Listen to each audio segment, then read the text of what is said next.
সবাই জানেন ফুটবল একটা উত্তেজনাপূর্ণ খেলা, খেলার রাজা ফুটবল আমরা সবাই জানি। তার মধ্যে আজকাল আমাদের রাজ্যে মেয়েরা যেভাবে খেলাধুলায় অংশগ্রহণ করছে তা আমাদের জন্য গর্বের বিষয়, এবং প্রতিনিয়ত আমাদের রাজ্য থেকে ভালো ভালো খেলোয়াড়রা বেরোচ্ছে এবং বিভিন্ন সময়ে ন্যাশনাল এবং ইন্টারন্যাশনাল স্তরেও প্রতিনিধিত্ব করছেন এবং ভালো রেজাল্ট করে আসছেন। এখানে যে খেলাটা হবে সেটাও স্টেট লেভেল, এখান থেকে যে টিম সিলেকশন হবে সেটা ন্যাশনালও যাবে, ন্যাশনালও খেলবে। আমি আশা রাখবো সবাই তোমরা এখানে যারা সিলেক্টেড হবে তোমরা ভালো পারফরমেন্স করবে এবং ত্রিপুরা রাজ্যের নামকে রোশন করবে আগামী দিনে। বিভিন্ন সময় আমরা স্টেট লেভেল খেলাগুলো আমরা আয়োজন করে এই মাঠেও কোনো বিগত 2 বছর আগে আমরা হ্যান্ডবল টুর্নামেন্ট করেছিলাম, খুব সুন্দর টুর্নামেন্ট হয়েছে। আশা রাখবো এবারের আন্ডার-17 গার্লস ফুটবলটাও এখানে খুব সুন্দরভাবে আমরা কমপ্লিট করতে পারবো খুব কম সময়ের মধ্যে। গত পরশুদিন আমরা প্রস্তুতি মিটিং করেছি এবং সবাই জানে আমরা বিগত কিছুদিন যাবৎ ত্রিস্তর পঞ্চায়েত নির্বাচনের জন্য সবাই ব্যস্ততা ছিলেন, যেমন সরকারি আধিকারিকরা ছিলেন এবং আমরা যারা জনপ্রতিনিধি আছি আমরা ব্যস্ততার মধ্যেই ছিলাম। তার প্রক্রিয়া এখনো শেষ হয়নি, তার মধ্যেই আমাদের এই টুর্নামেন্টটা করছি এবং প্রাকৃতিক দুর্যোগ যেটা 2 দিন থেকেই আমরা খুব ভাবার ছিল, আজকেও সারাদিন থেকে বৃষ্টি, এখনো বৃষ্টি হচ্ছে, তার মধ্যেও এই সময়টায় আমরা পেয়েছি।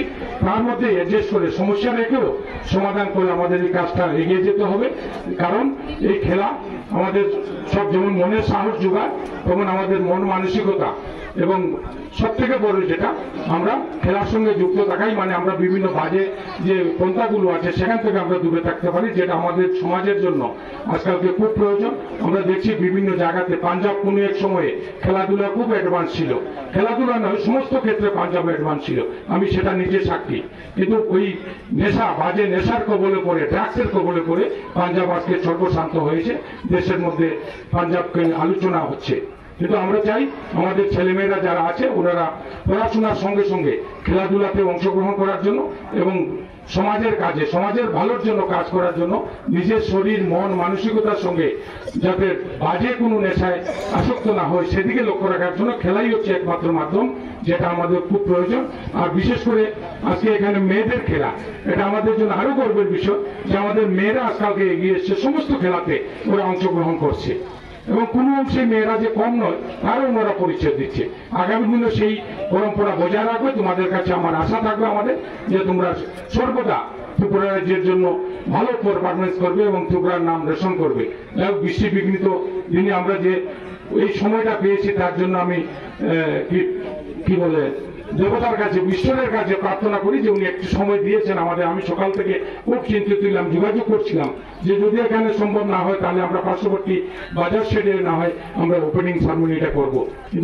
যে দলটা হবে সেটাই ন্যাশনালে যাবে এবং রাজ্যের প্রতিনিধিত্ব করবে। আমার অনুরোধ থাকবে যারা শিক্ষক শিক্ষিকা বা কোচ হিসেবে এসেছেন আপনারা আপনাদের মেয়েদেরকে সেইভাবেই মাঠে নামাবেন। আগামী কাল সকাল থেকে আমরা ম্যাচ শুরু করব।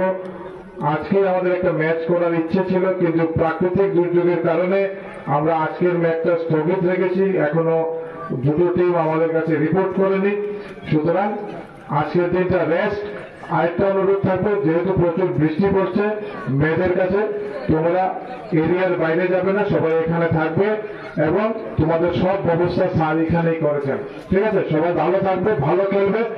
মানে খুব প্রতিকূল পরিবেশের মধ্যেই আমরা এটা অর্গানাইজ করছি, যদিও আমরা 100% আমাদের এফোর্ট দিচ্ছি। যদি কোনো জায়গায় কোনো খামি থাকে কোনো ভুল ত্রুটি থাকে তাহলে আপনারা মানিয়ে নেবেন এবং খাওয়া দাওয়া থেকে সমস্ত অ্যাকোমোডেশন মেয়েদের এখানেই করা হয়েছে স্কুলেই। তাছাড়া